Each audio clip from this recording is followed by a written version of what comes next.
আমরা কিভাবে যে কোনো সংখ্যাকে ইজিলি 11 দিয়ে মাল্টিপ্লাই করতে পারি। ঠিক আছে, 11 দিয়ে আমরা যে কোনো সংখ্যাকে মাল্টিপ্লাই করতে পারবো। কিভাবে?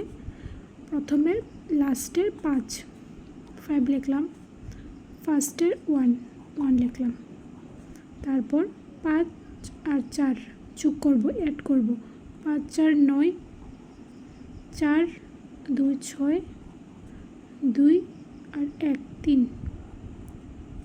1 3 6 9 5 মাল্টিপ্লাই করে এটা আসলো। যে কোনো বড় সংখ্যাকে ছোট সংখ্যাকে আমরা ইজিলি ওরালি আমরা মাল্টিপ্লাই করতে পারি, মুখে 1 সেকেন্ডও লাগবে না, আমরা এটা করতে পারি।